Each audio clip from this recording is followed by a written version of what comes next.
Hi friends, അപ്പോൾ ഇന്നത്തെ video ബാംഗ്ലൂരിലെ ബനർഘട്ട സോമിലേക്കാണ് നമ്മളിന്ന് യാത്ര ചെയ്യുന്നത്. അപ്പോൾ അതിരാവിലെ തന്നെ മുത്തങ്ങ ചെക്ക് പോസ്റ്റിലൂടെ അനിമൽ സൈറ്റിംഗ് ഒക്കെ കണ്ട് നേരെ ഗുണ്ടൽപേട്ട എത്തി. അവിടെ സൂര്യകാന്തി പാടങ്ങളൊക്കെ നമ്മൾ കണ്ട് ഫോട്ടോ ഒക്കെ എടുത്ത് നേരെ ബാംഗ്ലൂരിലെത്തി. ബാംഗ്ലൂരിലെ ബനർഘട്ട നാഷണൽ പാർക്കും അതേമാതിരി സൂം, അങ്ങനെ ബാംഗ്ലൂരിലെ കുറച്ച് സ്പോട്ടുകളൊക്കെയാണ് ഇന്ന് നമ്മൾ വീഡിയോയിൽ കാണിക്കുന്നത്. Welcome back to my another video. നമ്മളീ പോകുന്ന ചെക്ക് പോസ്റ്റ് മുത്തങ്ങ ചെക്ക് പോസ്റ്റാണ്. രാത്രി ക്ലോസ്ഡ് ആണ് ഈ ചെക്ക് പോസ്റ്റ്. പിന്നെ ഓപ്പൺ ചെയ്യുന്നത് രാവിലെ 6 മണിക്കാണ്. അപ്പോൾ 6 മണിക്ക് ഓപ്പൺ ചെയ്ത ശേഷം നമ്മളിപ്പോൾ യാത്ര ചെയ്യുന്നത് 6:30 ഏകദേശം ആയിട്ടുണ്ട് സമയം. പോകുന്ന സമയത്ത് ചെറിയ ചാറ്റൽ മഴയൊക്കെ ഉണ്ട്. അതുകൊണ്ട് തന്നെ വേറൊരു വൈബാണ് ഈ സമയത്ത് ഇതിലൂടെ യാത്ര ചെയ്യാൻ. രാവിലെ മാനുകളൊക്കെ മേയുന്നത് നമുക്ക് കാണാൻ കഴിയും. മാനുകൾ കൂടുതൽ സ്പോട്ട് ചെയ്യുന്ന ഒരു സ്ഥലം കൂടിയാണ് ഈ മുത്തങ്ങ. ഭാഗ്യമുണ്ടെങ്കിൽ ആനയൊക്കെ നമുക്ക് കാണാൻ കഴിയും. ചെറിയ ചാറ്റൽ മഴ ഉള്ളത് കൊണ്ട് തന്നെ അധികം മൃഗങ്ങളൊന്നും നമുക്ക് സ്പോട്ട് ചെയ്യാൻ കഴിയുന്നില്ല.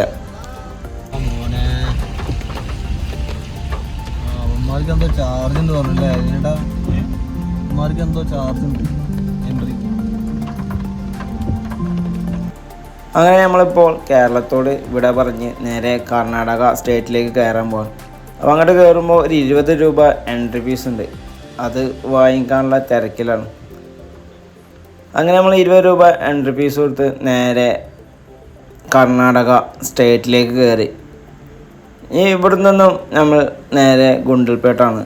ഗുണ്ടൽപേട്ടയിലെ സൂര്യകാന്തി തോട്ടങ്ങളൊക്കെ ഒന്ന് കണ്ട് കുറച്ച് ഫോട്ടോസൊക്കെ എടുത്ത് കുറച്ച് നേരം ഇവിടെ സ്പെൻഡ് ചെയ്തിട്ടാണ് നേരെ ഇനി ബാംഗ്ലൂരിലേക്ക് നമ്മൾ തിരിക്കുന്നത്. ഈ കാണുന്ന സൂര്യകാന്തി തോട്ടത്തിൽ നിന്ന് ഫോട്ടോ എടുക്കാൻ വേണ്ടി അണ്ണന്മാർ 100-50 ചോദിക്കും. അത്രയൊന്നും കൊടുത്ത് ഫോട്ടോ എടുക്കേണ്ട ഒരു ആവശ്യവുമില്ല. 10-20 കൊടുത്ത് ഫോട്ടോ എടുക്കുന്നതാണ് നല്ലത്. കാരണം നമ്മൾ മുന്നോട്ട് പോകുന്തോറും ഇതുപോലത്തെ സൂര്യകാന്തി പാടങ്ങൾ നമുക്ക് കുറേ കാണാൻ കഴിയും. അപ്പോൾ ഫ്രീ ആയിട്ട് ഫോട്ടോ എടുക്കാൻ പറ്റിയ കുറേ സൂര്യകാന്തി തോട്ടങ്ങൾ നമ്മൾ വഴിയിൽ കാണാൻ കഴിയും.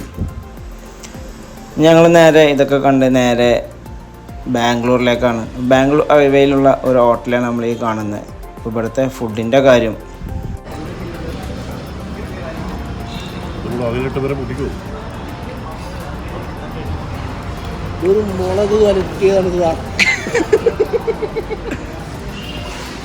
മസാല ദോശ വെച്ചിട്ടേ പപ്പടം കൊടുക്കാൻ നിൽക്കുന്നു. എന്ത് ചെയ്യണം. 2023 മാർച്ചിലാണ് പ്രധാനമന്ത്രി ഈ എക്സ്പ്രസ് ഹൈവേ ജനങ്ങൾക്ക് വേണ്ടി തുറന്നു കൊടുത്തത്. 866 കോടി രൂപ ചെലവിൽ നിർമ്മിച്ച ഈ ബാംഗ്ലൂർ മൈസൂർ എക്സ്പ്രസ് ഹൈവേ ഭാരത്മാല പരിയോജനയുടെ കീഴിൽ നിർമ്മിച്ചതാണ്. NH 275 ബാംഗ്ലൂർ ടു മൈസൂർ ഹൈവേയിലൂടെയാണ് ഇപ്പം നമ്മൾ യാത്ര പോകുന്നത്. ഈ പുതിയ ഹൈവേ വന്ന ശേഷം മൈസൂരിൽ നിന്നും ബാംഗ്ലൂർക്ക് വെറും 119 കിലോമീറ്ററായി ചുരുങ്ങി. അതുകൂടാതെ 1 മണിക്കൂർ കൊണ്ട് നമുക്ക് ബാംഗ്ലൂർ എത്തിച്ചേരാൻ കഴിയും. അതേസമയം പഴയ ഹൈവേയിൽ 3 മണിക്കൂറിന് മേലെ സമയമെടുത്തിരുന്നു. അതിലും വളരെ തിരക്കില്ലാതെ ഇപ്പോൾ നമുക്ക് ഈ ഹൈവേയിലൂടെ വളരെ സുഖമായി സഞ്ചരിക്കാം. ഈ ബാംഗ്ലൂർ മൈസൂർ എക്സ്പ്രസ് ഹൈവേയിൽ സ്പീഡ് ലിമിറ്റ് ഉണ്ട്. 100 കിലോമീറ്റർ നമുക്കുള്ള വേഗത. ഇപ്പോൾ 100 കിലോമീറ്ററിന് മേലേക്ക് സഞ്ചരിച്ചു കഴിഞ്ഞാൽ 1000 രൂപ ചലാൻ വരും. NH 27 നീളത്തിൽ നിർമ്മിച്ചിരിക്കുന്ന ബാംഗ്ലൂർ മൈസൂർ അതിവേഗ പാത 2 നഗരങ്ങളെയും ബന്ധിപ്പിക്കുകയും ബാംഗ്ലൂരിൽ നിന്നും മൈസൂരിലേക്ക് 90 മിനിറ്റിനുള്ളിൽ സഞ്ചരിക്കാൻ കഴിയുന്ന ഒരു എക്സ്പ്രസ് ഹൈവേയും കൂടിയാണ്. ഈ എക്സ്പ്രസ് ഹൈവേയിൽ യാത്ര ചെയ്യാൻ നല്ലൊരു വൈബാട്ടാണ്. കാരണം അപാര ലാൻഡ്സ്കേപ്പാണ് നമ്മൾ യാത്ര മുന്നോട്ട് പോകുന്തോറും കാണാൻ കഴിയുക. അങ്ങനെ ഞങ്ങൾ ബാംഗ്ലൂരിലേക്ക് എത്താറായി. ഞങ്ങൾ ബാംഗ്ലൂരിൽ നിന്നും നേരെ ഞങ്ങളുടെ ഡെസ്റ്റിനേഷനായ ബനർഘട്ട നാഷണൽ പാർക്കിലേക്കാണ്. ഞങ്ങൾ ഇവിടുന്ന് നേരിട്ട് അങ്ങോട്ടാണ് പോകുന്നത്.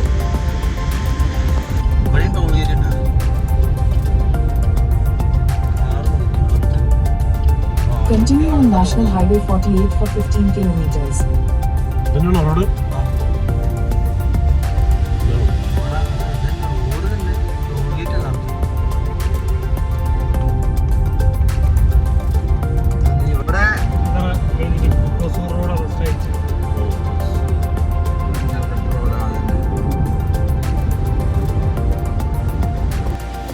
അങ്ങനെ ഞങ്ങൾ സൊറോട്ടിൽ നിന്നും മണ്ണാർക്കാട്ട റോട്ടിലേക്ക് കയറി. ഇവിടെ നിന്നും കുറച്ച് ദൂരമേ ഉള്ളൂ നമുക്കിനി നമ്മളെ ഡെസ്റ്റിനേഷനായ മണ്ണാർക്കാട്ട നാഷണൽ പാർക്കിലേക്ക്.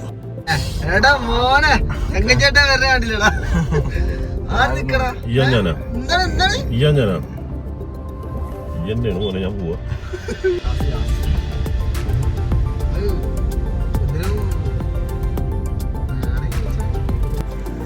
അങ്ങനെ ഞങ്ങൾ ഡെസ്റ്റിനേഷനായ മണ്ണാർക്കാട്ട നാഷണൽ പാർക്കിൻ്റെ മുന്നിലെത്തി. ഇവിടെ നിന്നും വണ്ടി പാർക്ക് ചെയ്ത് കുറച്ച് നേരം വിശ്രമിച്ച ശേഷമാണ് ഞങ്ങൾ ഇതിനുള്ളിലേക്ക് കയറുന്നത്. പോകുന്ന വഴികളിലെ ചെറിയ കടകളൊക്കെ കാണാൻ കഴിയും.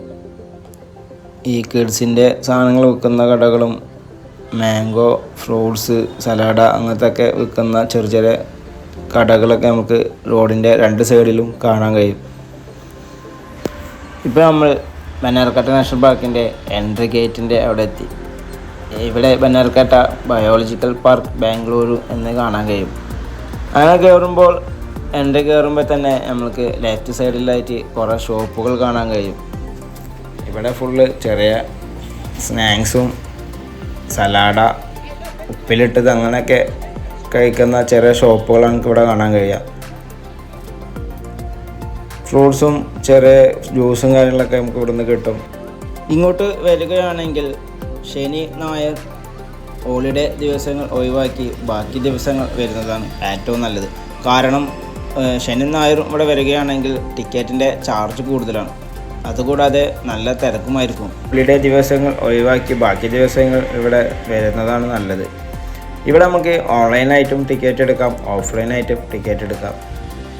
ഓൺലൈനായി ടിക്കറ്റ് എടുക്കുമ്പോൾ നമ്മൾ അവിടെ കാണുന്ന ടച്ച് സ്ക്രീൻ പോലത്തെ നെക്കി അതിൽ നിന്നും GPay ചെയ്ത് നമുക്ക് ഓൺലൈനായി ടിക്കറ്റ് എടുക്കാം.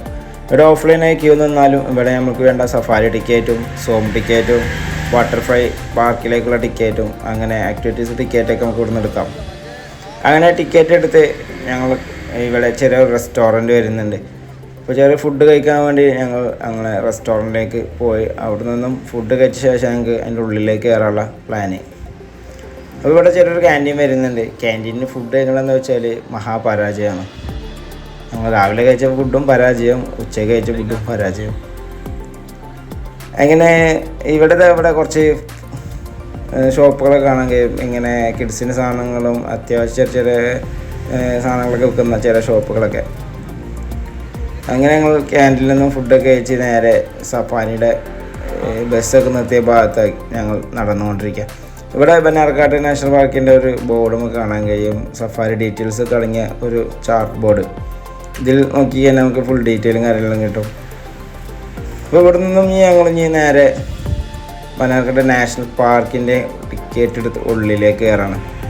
ഞങ്ങൾ ആദ്യമായിട്ട് ഇവിടെ നിന്ന് കാണുന്നത് സൂമാണ് സന്ദർശിക്കാൻ പോകുന്നത്.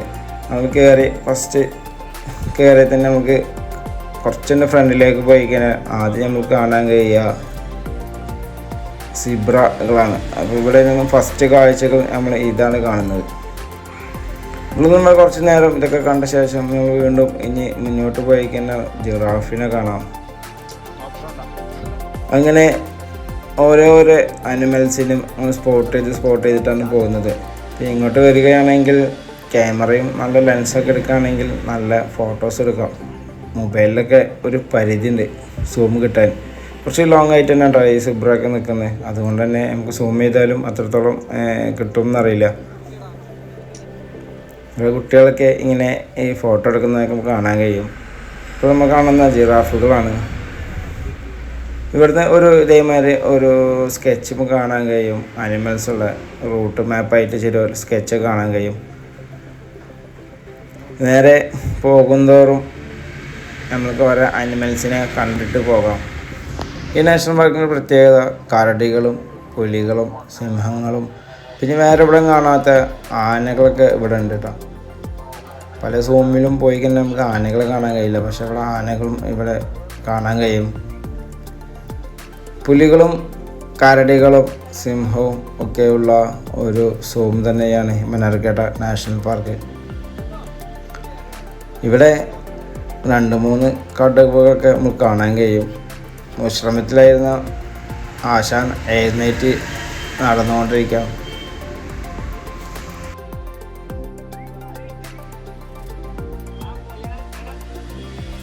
അങ്ങനെ നമ്മൾ കുറച്ച് നേരം ഇതിൻ്റെ ആക്ടിവിറ്റി ഒക്കെ കണ്ട് നിന്ന് പോകും.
അങ്ങനെ കുറേ നേരം നമ്മൾ വാച്ച് ചെയ്ത ശേഷം അടുത്തതായി നമ്മൾ കാണാൻ പോകുന്നത് കരടിയെയാണ്. ആശാൻ നേരെ വിശ്രമത്തിലാണ്. കാലൊക്കെ കയറ്റി വെച്ച് നേരെ വിശ്രമിക്കുന്ന തിരക്കിലാണ്. ഉച്ച സമയം ആയതുകൊണ്ട് തന്നെ ആശാൻ ഫുഡൊക്കെ കഴിച്ച് വിശ്രമിക്കുകയാണ്. നമ്മൾ കുറേ നേരം അതിൻ്റെ ആക്ടിവിറ്റീസൊക്കെ കണ്ടിരുന്ന് ഇനി നമ്മൾ അടുത്ത സ്ഥലത്തേക്കാണ് പോകുന്നത്.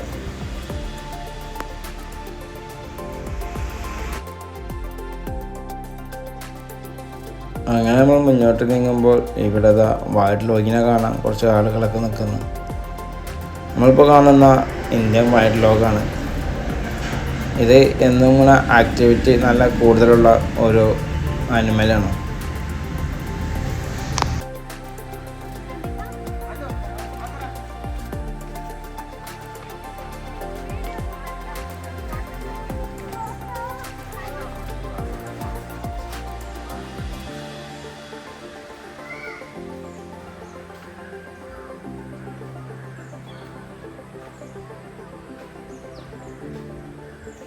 അങ്ങനെ കുറച്ച് നേരം നമ്മൾ അതിൻ്റെ ആക്ടിവിറ്റി ഒക്കെ കണ്ട ശേഷം മുന്നോട്ട് പോയി കഴിഞ്ഞാൽ ഇവിടെ ഒരു ചെറിയൊരു ജലബോട്ട് സഫാരി ഉണ്ട്. എന്നുവെച്ചാൽ നമുക്ക് 4 പേർക്ക് 3 പേർക്ക് ചവിട്ടി ബോട്ട് ചെറിയൊരു തടാകം പോലെ ഉണ്ടാക്കിയിട്ട് അതിലാണ് ഈ പരിപാടി. ഇവിടെ സെപ്പറേറ്റ് എൻട്രി ഫീസ് തന്നെ ഉണ്ട്. അപ്പോൾ അത് കൊടുത്തു കഴിഞ്ഞാൽ നമുക്കിങ്ങനെ 4 പേരൊക്കെ ഇരുന്ന് ചവിട്ടി ഇങ്ങനെ ബോട്ട് സഫാരി ചെയ്യാം. 20 മിനിറ്റോ തോന്നുന്നു. അങ്ങനെ അവിടെ നിന്ന് നമ്മൾ മുന്നോട്ട് പോയി കഴിഞ്ഞാൽ നമുക്ക് കുറേ മാനുകളെ കാണാൻ കഴിയും.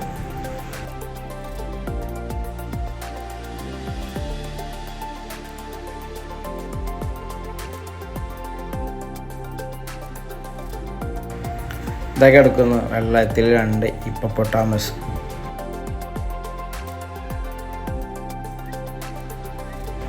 ആശാൻ ഇടയ്ക്കിടയ്ക്ക് വെള്ളം മേലേക്ക് ചീറ്റിനൊക്കെ കാണാൻ കഴിയും. അങ്ങനെ മുന്നോട്ട് പോകുമ്പോൾ പിന്നെ നമുക്ക് കാണാൻ കഴിയുക കുറേ ആനകളെയാണ്. ഒക്കെ ചെറിയ ചെറിയ ആനകളുണ്ടാകും. മിക്ക സൂം സന്ദർശിക്കാൻ പോയി നമുക്ക് ആനകളൊക്കെ ഒന്നും കാണാൻ കഴിയില്ല. പക്ഷെ ഇവിടെ ആനകളും ഉണ്ട്. അങ്ങനെ കുറേ നേരം നമ്മൾ ഈ ആനകളൊക്കെ ഇങ്ങനെ വാച്ച് ചെയ്ത്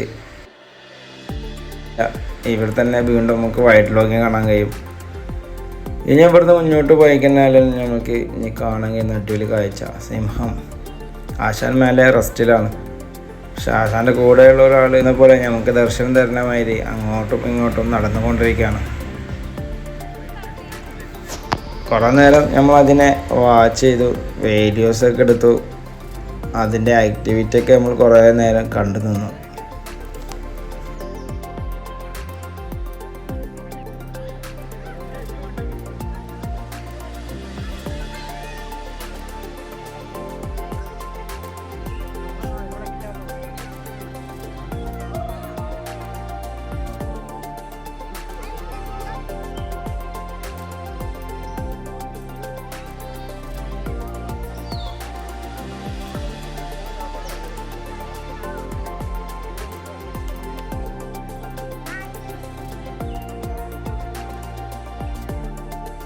അതുകൂടാതെ ഇവിടെ ചെറിയ ചിൽഡ്രൻ പാർക്കും അതുകൂടാതെ ഇവിടെ കുറേ ബാഡുകളും ഒക്കെ ഉണ്ട് കേട്ടോ.